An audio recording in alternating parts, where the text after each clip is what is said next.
24 GZ телеарнасында жаңалықтар уақыты. Менің атым Алтынай Нөгербек. Сәлеметсіздер ме? Бүгінгі шығарылымда. Астанада Қазақстан мен Греция арасындағы дипломатиялық қарым-қатынас орнауының 20 жылдығына арналған концерт өтті. Балалар қиялының мұхитындағы Ақ кеме Қуанышбаев атындағы Қазақ музыкалық драма театрында Ақ кеме драмасы өтті. Біздер Греция мәдениетінің тәмді, жарқын, шырынды бағдарламасын көруге дәмеліміз. Бұл халық туралы, олардың мәдениеті туралы білігіміз келеді. Грек және қазақ музыкасының диалогы. Дәл осындай атаумен Қазақстан мен Греция арасындағы дипломатиялық қарым-қатынас орнауының 20 жылдығына арналған концерт өтті. Грек музыканттарын Күләш Байсейітова атындағы опера және балет театрының қабырғасында қабылдады. Көрермендер грек және қазақ музыкасымен рахаттанды. Бұдан басқа грек халық аспабы бузук пен қазақ халық аспабы домбыраның дуэтін тыңдауға мүмкіншілік алды. Менің ойымша бұл өте қызықты тәжірибе болды.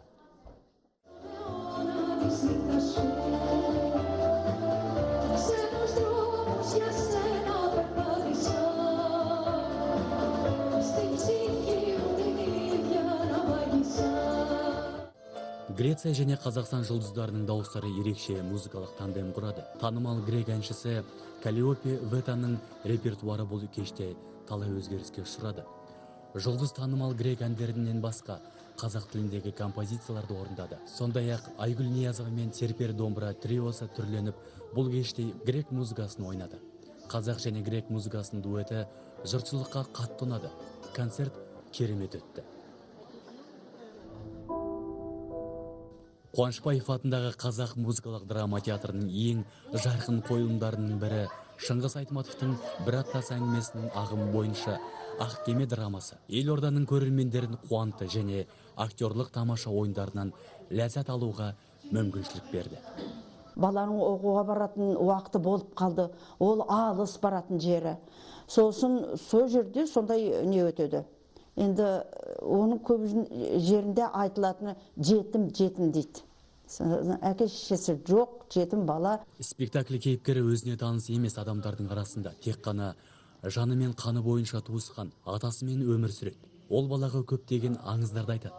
Әйтсе де әсерленгіш баланың қиялы құрған әлем ересектердің қатал шынайы өміріне қайшы келеді.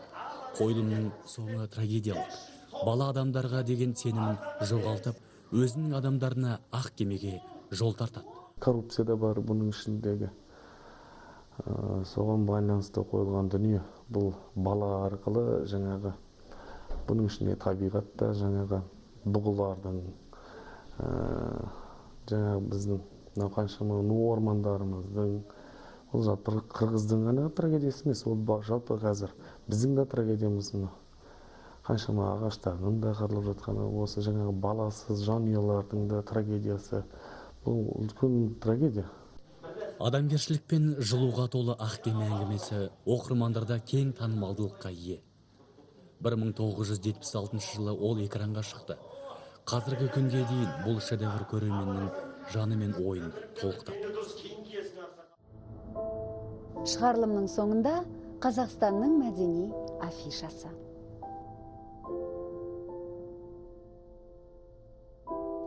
Мұхтар Әуезов атындағы драма театр Қыз мұңы драмасын көрсетеді.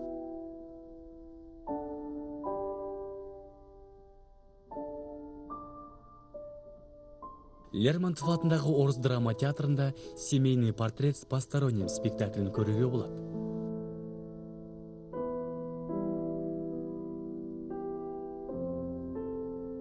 Анна Петракованың «Наедине с природой» дербес көркем өнер көрмесі жалғасып жатыр.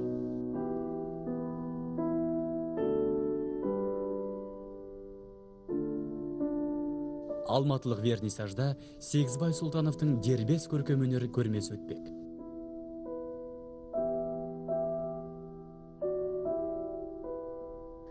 Өміріңізді тек әдемі де қызықты адамдармен және оқиғалармен әсемдеңіз.